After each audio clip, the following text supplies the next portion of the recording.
Pēc 4 izbraukuma spēlēm atpakaļ mājās Arēnā Rīga atgriežas Rīgas Dinamo un turpina cīņu par vietu 8 labāko komandu skaitā. Aizvadītās izbraukuma spēles risinājās pēc visai interesanta scenārija. Vai gaidāmās spēlēs kaut kas varētu būt līdzīgs?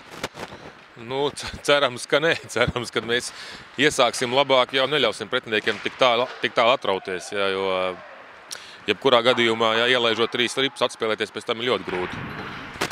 Visi ir skatījušies, ka teiksim, tas spēles sākums nevienmēr ir labi izdevies. Jā, it sevišķi pēdējās spēles neizdevās pavisam pirmie puslaiki. Toties pēdējos puslaikos ir atkal esam parādījuši pietiekoši labu sniegumu. Tāpēc es domāju, ka viņi arī gatavosies uz tiem pirmiem puslaikiem spēcīgi, ja, un uz ko mums arī jābūt gataviem. Bet tādā pašā laikā, kaut arī tām visām spēlēm bija vienādi scenāriji, jā, negribētos teikt, ka tā spēle bija tik gaužām slikta. Protams, tika ielaisti 3 vārti pirmajos puslaikos, jā, bet tie vārti tika ielaisti spēlēt mazākumā. Kaut arī mums nav īpaši labs rādītājs spēles mazākumā, protams, gribās, lai viņi vairāk iztur, nenonākot, teiksim, iedzinējos.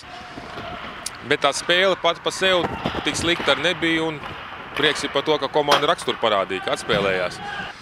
Cerēsim to, arī gribētos, arī treneri liek uzsvaru, ka tomēr ir uz tiem pirmiem puslaikiem jāiziet vairāk, teiksim, koncentrētāk.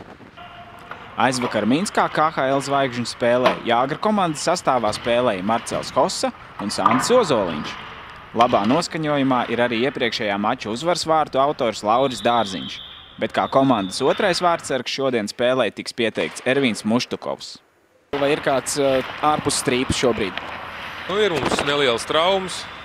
Jā, Ankipāns, kājas sastiepas nespēlēs šodien. Ir Jēkabs Rēdlīgs, dabūja arī spēcīgi metienu pa kāju, viņš arī vēl nav atlabs. Un Prusekam ir kaut kas ar muguras skriemeļiem, ar diskiem, Viņš arī šobrīd nav ierindā, bet pārējie viss ir kā veseli, tā kā šie 3.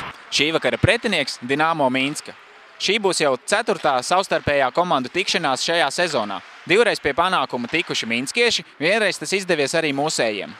Lai arī iepriekš bija parādījusies informācija par to, ka Minskas klubs gatavojas atvadīties no vairākiem vadošajiem spēlētājiem, uz Arēna Rīga ledus kopā ar komandu mačam gatavojas gan Džefs Plets, gan Ville Peltonens. Tāpat gaidāms, ka šovakar cīņā dosies arī pagājušā sezonas Rīgas Dinamo aizsardzības balss Džuvijs Vestkots, bet Minskas Dinamo vārtus sargās Andrejs Mezins. Ar šī vakara spēli Arēnā Rīga rīdzinieki uzsāk 4 mājas spēļu sēriju, kas būs pēdējās regulārā čempionāta mājas spēles šajā sezonā. Spēles ir katru 2. dienu, un rīdzinieki sola cīņu par 3 punktiem katrā no tām. To mēs arī viņiem novēlam un gaidām vakara spēli.